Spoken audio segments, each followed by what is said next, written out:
He said it was their first firefighter cruise. I remember that. Looking at photos and reminiscing about the good old days.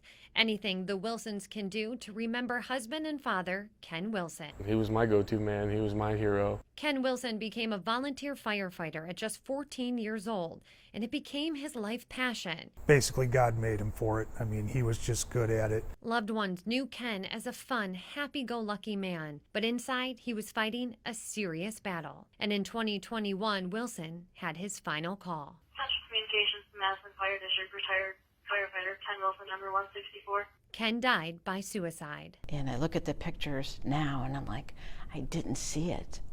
I look at those pictures and it's like, he's not even there. Before his passing, Ken was diagnosed with PTSD, something experts say many first responders are at risk of. Firemen, policemen, EMS, you are now on the front line of disaster on a regular basis. Dr. Kurt Jensen is a psychologist who works with first responders all over Northeast Ohio. He says 30% of all first responders will experience PTSD at some point in their career.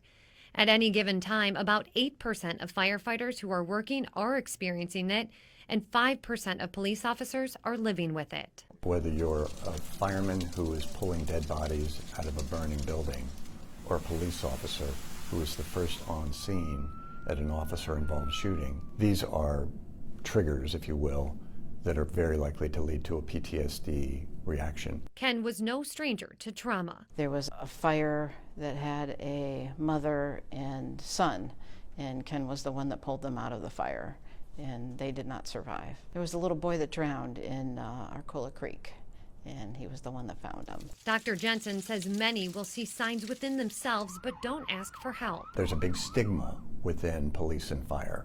If I admit to having an emotional problem, what's it going to do to my employability? Dr. Jensen says the stoic nature of first responders has a lot of them wanting to keep their feelings inside. But he says there are signs and symptoms loved ones may begin to notice. Has there been a significant change in the behavior, attitudes? Is there more in the way of irritability or expression of anger? Is the person more withdrawn? Ken was one of Lieutenant Mike Brewer's first bosses, turned into close friend. After Ken's death, Brewer jumped into a peer support role. Ken came up in a time where it was the older, harder mentality that, just kind of don't talk about it, don't think about it, just put your boots back on and get to work. The stigma is very different from what it used to be a long time ago.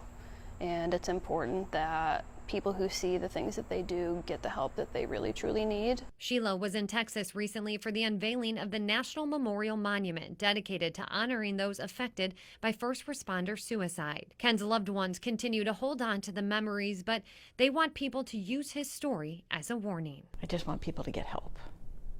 Don't wait. Don't wait till it's too late. Don't leave your loved ones alone. I love him. And I miss him. And I just want to give him a big hug. I just want to see people, if they have problems, reach out, talk to somebody, because I don't want to see us lose any more heroes. This is the last call for retired firefighter Ken Wilson. Firefighter Wilson began his career April of 1994 and retired on December 9, 2013.